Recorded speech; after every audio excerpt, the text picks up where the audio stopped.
Southern Utah. Yes. House District 2. Right. I like Celeste Malloy. I like her. I think she's smart. I think she's passionate. I think she believes that she's doing the best job that she can do. And in my opinion, and this is something I would tell her and I will tell her, it's not good enough. It's not enough. It's not enough. Right.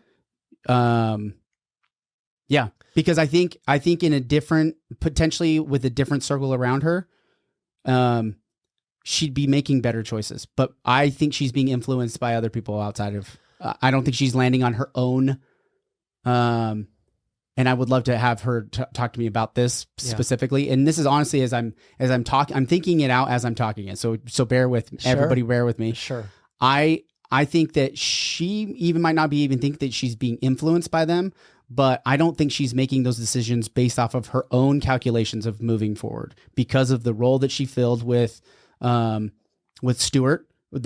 She was a team player with Stuart. Yeah. She was there she had a, she wants to be a part of a group. She wants to be a part of a coalition. And I think she's aligned herself with not the right coalition of people. She's made some really bad votes. Really bad votes, but I disagree with you on the calculating part. I think this is calculated. I think her views are, if I align myself with Speaker Johnson, then I will get his support, and that will be a way in which I can move my career forward.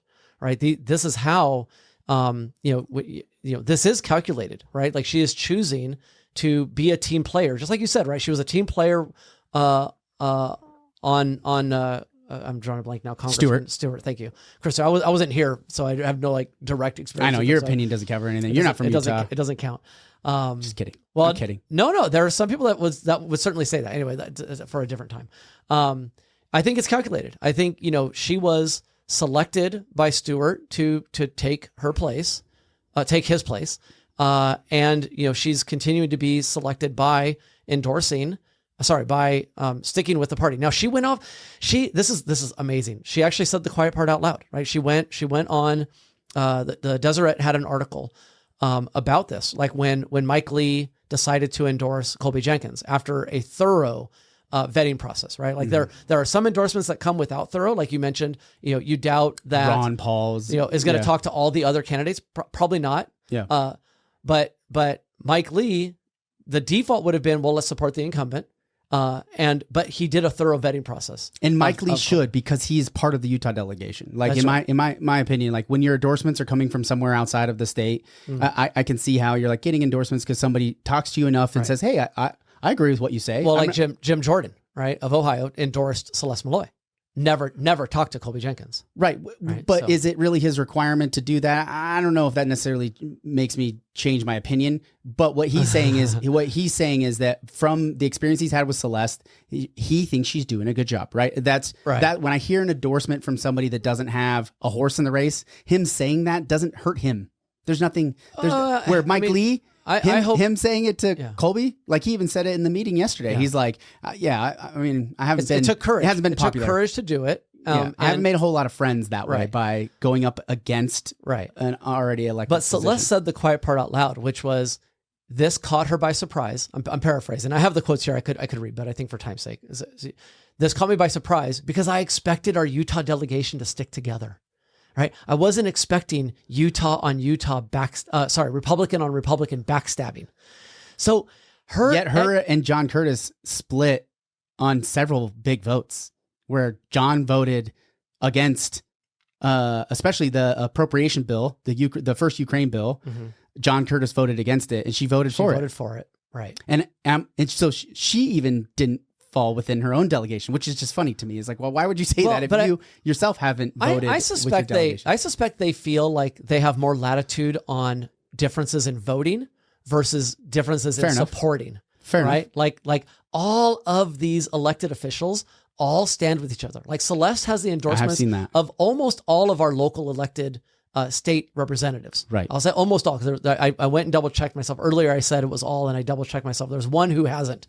endorsed or locally. It's team spirit, man. Like everybody's on the same team. That's exactly what they want. That's why the establishment stays in power, and that's why they are scared about America First grassroots candidates getting a foothold, and they want to step on the necks of those people, and it's time that we step on the necks of the establishment. We have to push it to the ground and step on its neck. Otherwise, we are losing the state and frankly losing the Republican Party. And we will fracture, I fear, unless we get in line with America First ascendancy. Okay, the main thing that I'm going to say, if you call yourself a Republican, and this is coming out of lots of different angles, but FISA, the Foreign Intelligence Services Act, and warrantless searches on American citizens. That's right. Was finally up for an amendment, right? For them to change this. This was our opportunity to do it. She ran on this platform. She said she wanted to fix it. They didn't fix it. Well, she voted for it with the warrant requirement.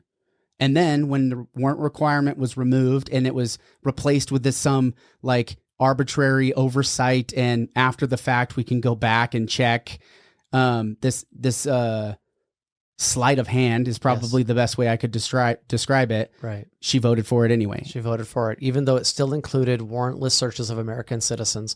And here's the thing. At one of the debates, this question specifically came up, and luckily somebody in the audience asked this specific question. Will you vote for an omnibus bill or any bill that includes warrantless searches on American citizens? She said, I won't support it. We have her own words pre-vote where she told us face to face she wasn't going to support it. And then she went and did. And whether or not this was a negotiation, right? This goes back to your negotiation versus compromising a constitutional. She rationalizes her compromising. We are going to continue to lose freedoms one step at a time if we allow the federal government to take these small little things, twist them up, and package them in some pill that we can take. Mm-hmm. And as the elected official, the lawyer, the person who's supposed to be there to protect the person that doesn't have the time because they're just trying to get through the day and the weeks and make the money that they can make. I expected her to look out for those people. She didn't do that. And for people who don't know, right, they may think, well, how often is the government doing this? This can't be a big deal. I mean, there's hundreds of thousands of these warrantless searches that are happening. I mean, I forget the number off the top of my head, but it's a staggering number of number of searches that are happening, on a per day basis. A staggering number. This happens all the time. And it's the history of it too. On top of it is the fact that we have a opportunity to right a wrong, and we're not righting that wrong. And if you can't right a wrong on really just the smallest detail of an actual constitutional requirement, and she rationalizes it. She goes back and says, I get it. That's fine. I did it because it included this, and we got this win, and we got this base hit. But when you step off your constitutional platform, it's still an out, right? You cannot. And I can get a base hit and not score a run and still lose the game. Exactly. Well, there's that. But what she doesn't describe when she says the analogy of I'm in favor of getting base hits. She doesn't account for the fact that her pitcher is giving up home runs. Right? Like it's not going to matter if you get base hits if you're giving up home runs when you're on the other side. This notion of, let's not argue over the tactics. I'm trying to get little things done. The tactics do matter. And that's ultimately why Senator Lee went and backed Colby against all history. I don't believe there's been a time. I think they have said this, so I take their word for it, that there hasn't been a time where a sitting senator didn't endorsed a